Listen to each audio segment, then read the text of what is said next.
There's absolutely nothing like living on the ocean. The views, the sunsets, the sound of the waves rolling in. This is why people dream about living here on the Pacific coast of Guanacaste, Costa Rica.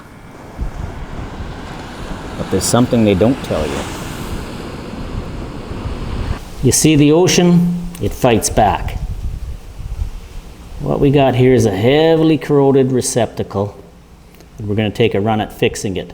This is one of the biggest problems of oceanfront living, and this is what can happen to a receptacle. So let's get into it. Now this home is absolutely stunning. It's got million-dollar views, oceanfront breeze constantly, but that same salt air, it's incredibly aggressive. And what you're looking at here is not just a little rust. It's a full-on salt attack. Corrosion at its finest, and it affects everything. Electrical connections, metal boxes, terminals, even the wiring itself over time. And if you don't stay on top of it, it will cause failures. In some cases, disastrous ones. Okay, now before we even touch anything, we gotta make sure the power is off. Always, no exceptions. All right, so this one is so bad that I had a hard time verifying that that click you heard actually turned the power off, but I had to try to dig my meter leads into here and get a contact on something. So what we ended up doing is going to another receptacle that Richard knew was on the same circuit, and hey, he's even got his panel labeled correctly, so hats off to my pal Richard. Anyhow, so we are sure the power is off. Now we're gonna pull this out and just see how bad things are here. And I'm not even sure how we're gonna get it out. This screw, this mounting tab here is rusted right off, completely corroded off. This one, I am able to turn that screw, but it doesn't seem to be coming off. So I'm gonna have to get some side cutters in behind here and try to pull out while I turn that screw.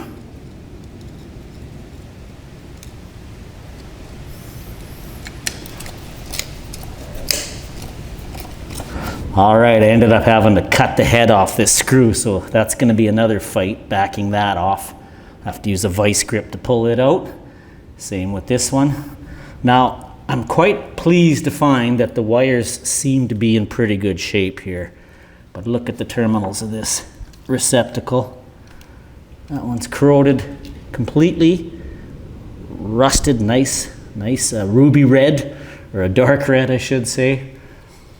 Hey, the wire colors are all right. Remember, this is Guanacaste, Costa Rica, and the house is several years old, so this is back when they didn't even know there was an NEC that they do follow now.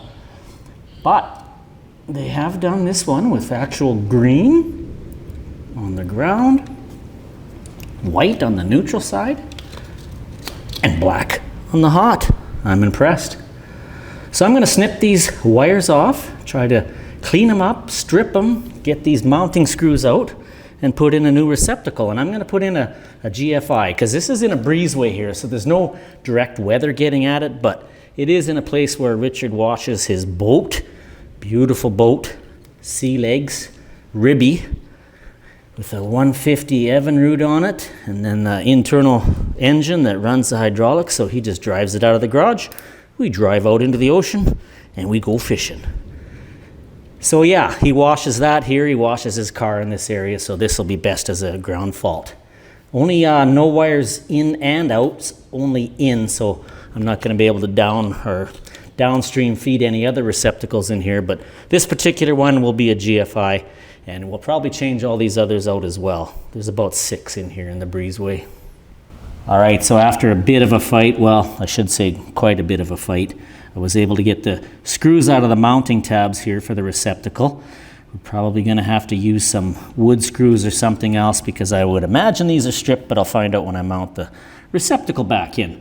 Stripped the wires. The white and the green were still a little corroded, so I had to buff. I don't have a lot to work with though, so I didn't want to cut much more off, so I just buffed them up using some anti-corrosion spray and some cleaner, and just buffed them up with some emery cloth, and so they're nice and shiny. Got the ground on. The terminals, I use the back wire feature of them, which I kind of like when it's stranded wires. It's a little easier than trying to make a nice J-hook on a stranded wire. If you've ever done that, it's not very much fun. But as long as you properly connect these into the back wired terminals, wiggle and tighten, wiggle, tighten, as I've mentioned many times in my videos, you can get a nice tight connection.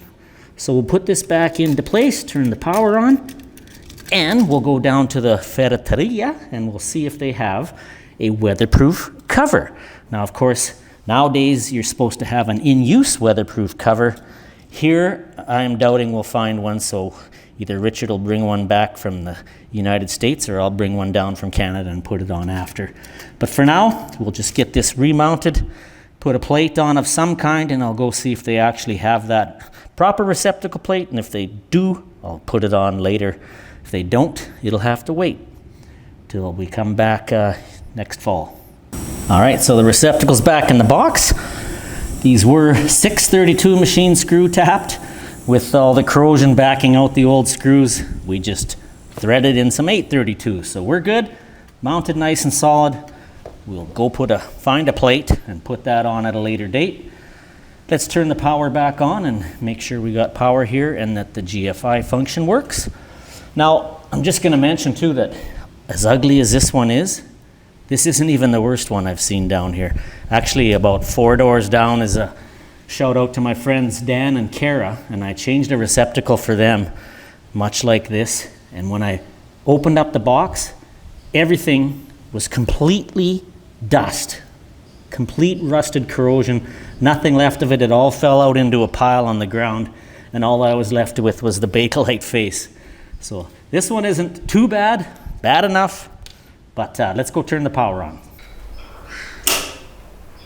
Okay, power's back on.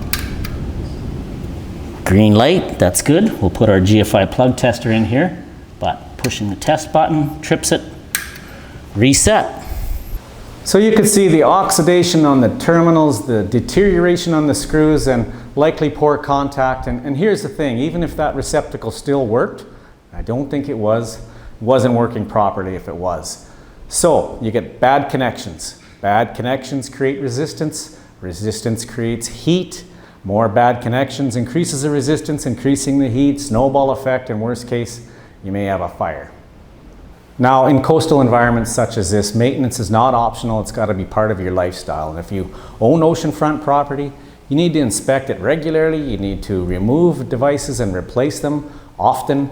Check the connections, seal them properly, because the salt mist in the air just never stops. Day after day, it's attacking everything metal. So what is the trade-off, you ask? Have a look. It's the end of the dry season here now, so things are a little bit brown, but it's still so beautiful. Love it down here.